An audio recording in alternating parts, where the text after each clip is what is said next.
Marine observing system. So that's a nationally funded observing network that's spread around the whole of Australia, and the head office is based here at the university. So IMOS has a number of ways that we observe the ocean. We call them facilities, and our facilities include all these bits of equipment that's in this bottom picture. So we use things called Argo floats. They're an autonomous robot that goes the profiles up and down through the water profile, measuring temperature and salinity. We also use ships and drop various instruments off, or have instruments on the hull of the boats that measure temperature, salinity and biological properties of the water. We have large moorings. So this is a diagram of one of our really large moorings. We have one down that's based down in the Southern Ocean. It measures water properties, but also the meteorological properties above the water surface. We use another type of robot called a glider. Gliders are similar to Argo floats in that they profile up and down through the water column, but because they've got wings and they can communicate with us via satellites, we can actually steer them. How cool. So they're a bit more useful for going through ocean currents, because sometimes the currents get them caught up and we could tell the glider to move through and look at different things. We also have an autonomous underwater vehicle, and that one actually takes photos of the bottom of the ocean. And so it can't go down really deep, it can only go down to about 700 metres, but we use that on the sort of the continental shelf areas around the country to look at coral and to look at different species. We've used it to look at cuttlefish.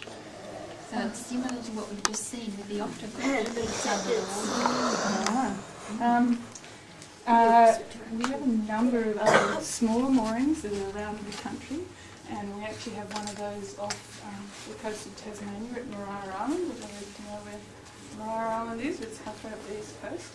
And measurements have been taken there over since I think 1944, so predates what we've done with the observing system, but we've kept those measurements going, and they've found that the water temperature of the east coast of Tasmania has warmed by 2 degrees, and that probably doesn't sound like a lot, but it's a significant amount for the fish species and other biological ecosystems that are on the east coast, and it causes a lot of changes in what types of species are coming down from warmer northern water, and can affect the sort of biodiversity and range of species that we already have in the waters here. So it's changing a lot of species interactions and where things can live. So that's really exciting. Ones that we do is animal tagging. So we monitor where we have a number of sort of stations that when a tagged fish or a tagged animal swims by, it pings and we can work out where that animal has gone.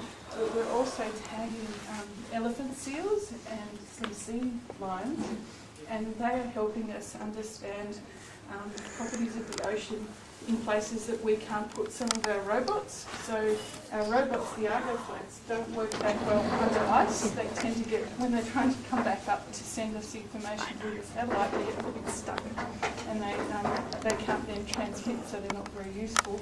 Whereas the elephant seals, that's their habitat, and they can swim up and down and then go and find a place where the ice is and get their connection back to the satellites. And so we're finding out some really interesting things about the Southern Ocean and these oceans around Antarctica. So these orange lines are actually where the seals have been swimming, and so we tag a lot of them.